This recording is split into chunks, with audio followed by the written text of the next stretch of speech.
تبارك الذي بيده الملك وهو على كل شيء قدير. الذي خلق الموت والحياة ليبلوكم أيكم أحسن عملا وهو العزيز الغفور.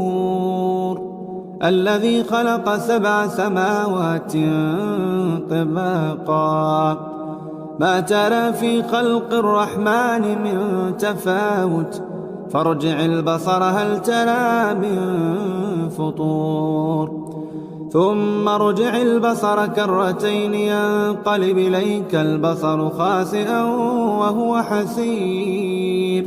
ولقد زينا السماء الدنيا بمصابيح وجعلناها رجوما للشياطين وأعتدنا لهم عذاب السعير. وللذين كفروا بربهم عذاب جهنم وبئس المصير.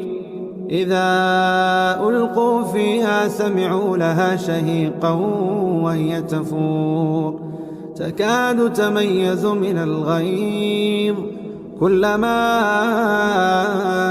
ألقي فيها فوج سألهم خزنتها ألم يأتكم نذير قالوا بلى قد جاءنا نذير فكذبنا وقلنا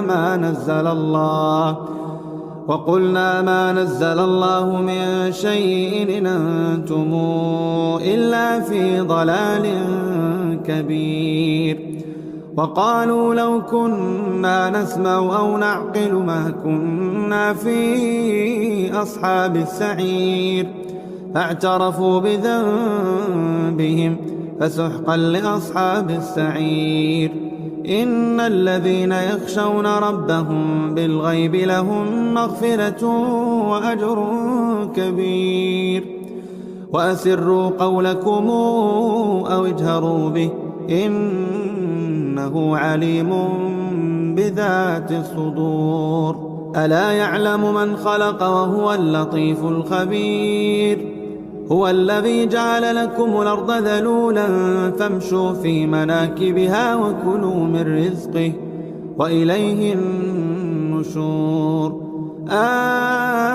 آمنتم من في السماء أن يخسف بكم الأرض فإذا هي تمور أم أمنتم من في السماء أن يرسل عليكم حاصبا فستعلمون كيف نذير.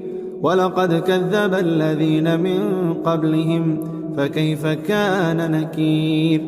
أولم يروا إلى الطير فوقهم صافات ويقبض ما يمسكون إلا الرحمن إنه بكل شيء بصير.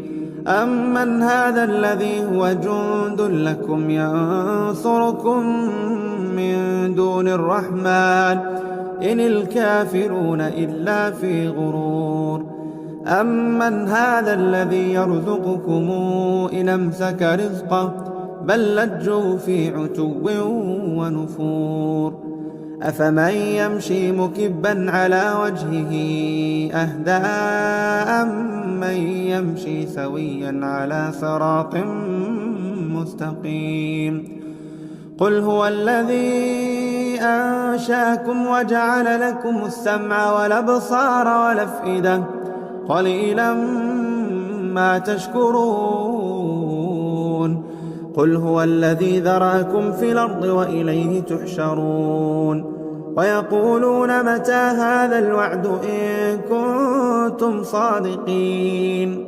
قل إنما العلم عند الله وإنما أنا نذير مبين. فلما رأوا زلفة سيئت وجوه الذين كفروا وقيل هذا الذي كنتم به تدعون. قل أرأيتم إن أهلكني الله ومن معي أو رحمنا أو رحمنا فمن يجير الكافرين من عذاب أليم. قل هو الرحمن آمنا به وعليه توكلنا فستعلمون من هو في ضلال مبين. قل رأيتم إن أصبح ماؤكم غورا فمن يأتيكم بماء معين.